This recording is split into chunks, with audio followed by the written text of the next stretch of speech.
Karl Mannheim. To understand our fifth thinker, think of that classic story of three blind men given the task of understanding the shape of an elephant by merely touching it. The first one touches its trunk and says it is of the shape of a snake.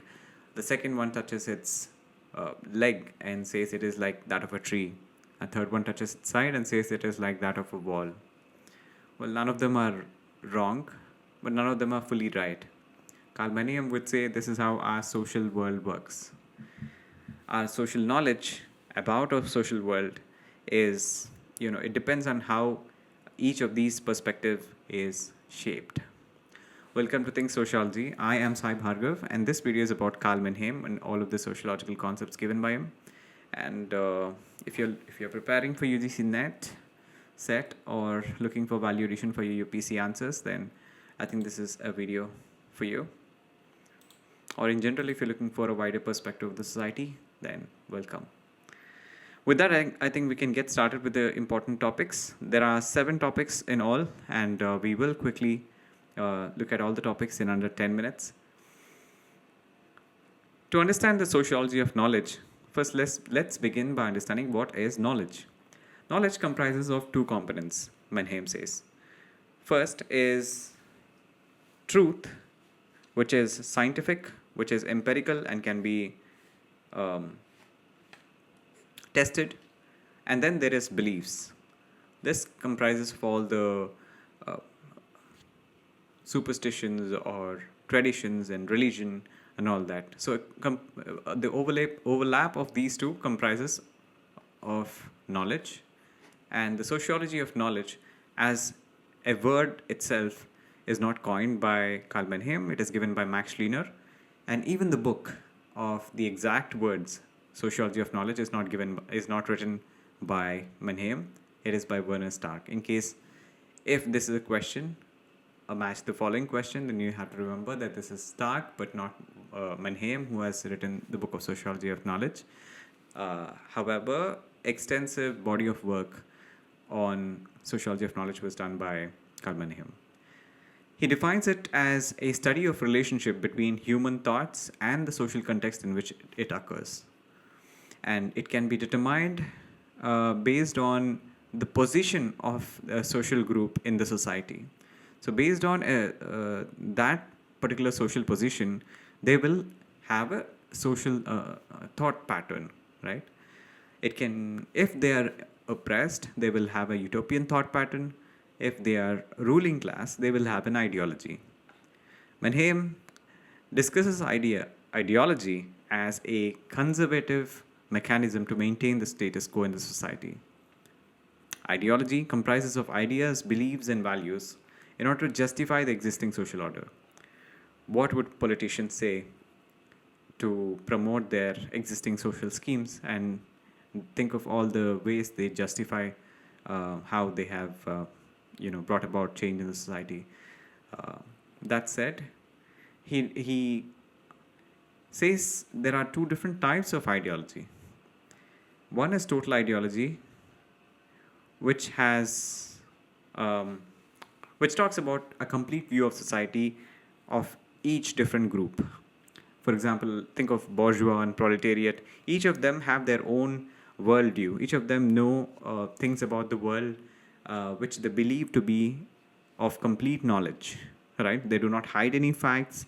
What they know is what they express. That is nothing but the total knowledge of that particular social group. Now then there is particular ideology. This is a false consciousness. Think of a salesman who's trying to sell a product just for the sake of commission. He maybe throws in 1 or 2 lies. So here he's aware of the drawbacks or the shortcomings of the social group to which he belongs, but he still distorts it and deceives the person by a false consciousness. So this is a particular ideology. So think of all the politicians who sell lies for getting elected in for the votes. So this is particular ideology. And then there is total ideologies where they're not aware of any shortcomings, where they believe what knowledge they hold about their social group is complete, right? This is ideology. And then Mannheim differentiates it with utopia. While the ruling class have ideology, oppressed class have utopia.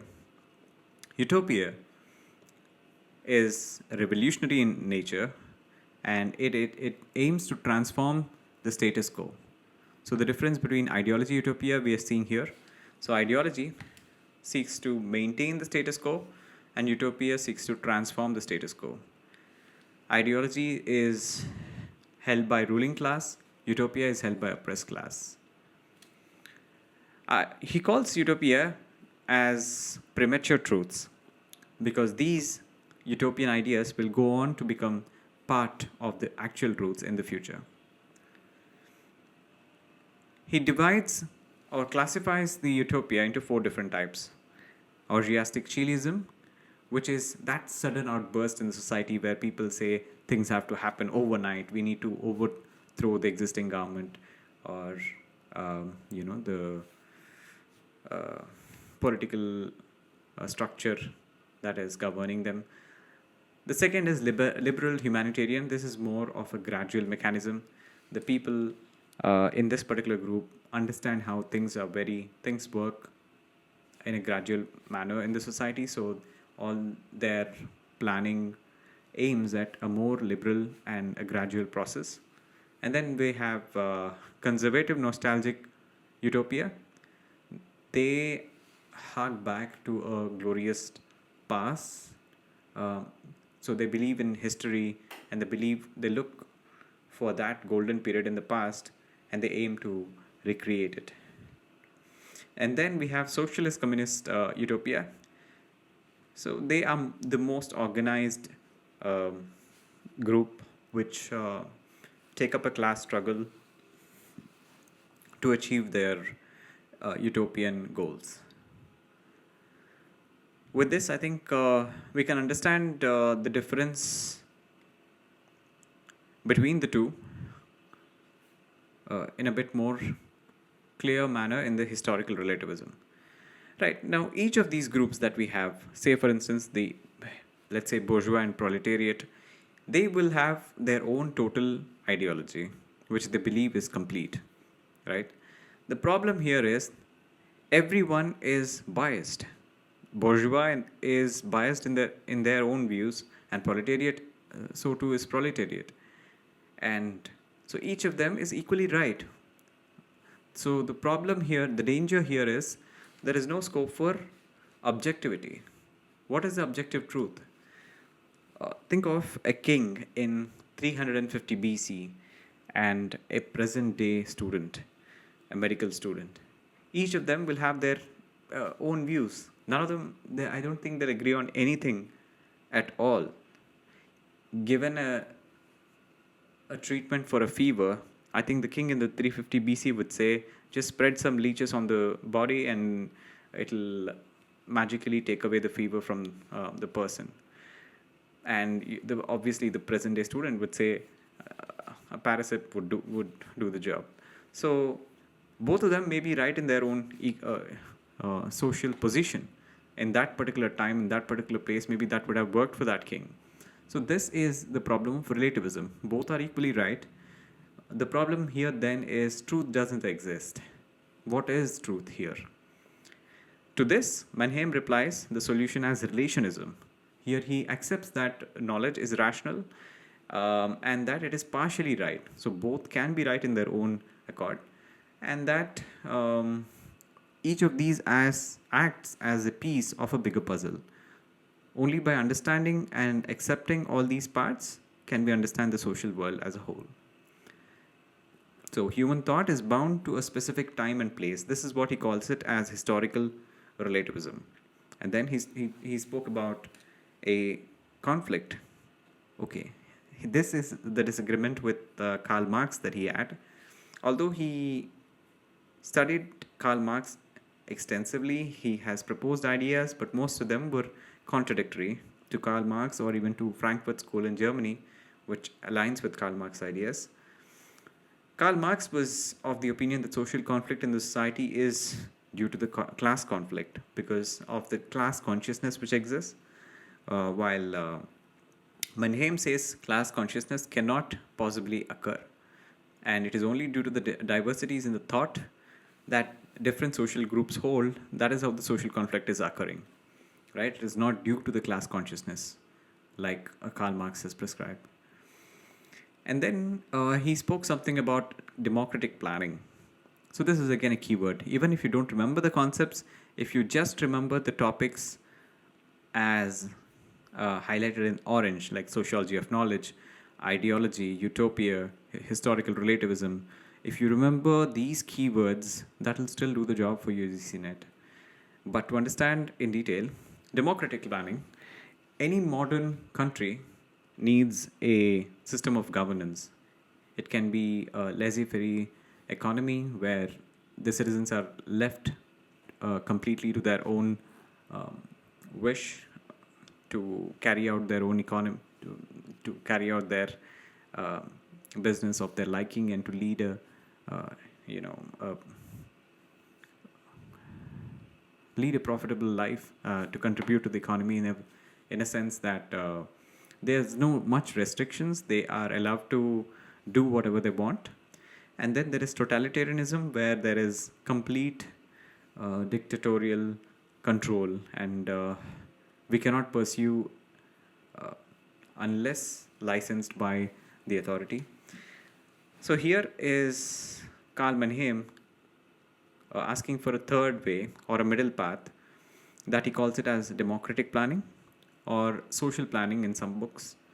So that asks for planning to be done on certain aspects like education and social controls, the laws and rules, so that inherently the word planning comes with taking away freedom, but he calls it as planning for freedom, because when the skeleton is ready, within that, I think the citizens are given more freedom to pursue whatever they like, right? So this is the democratic planning, and here he calls for an advice in this democratic planning from a group called free floating intelligentsia. Now, who are these? These are not really members of any particular social group.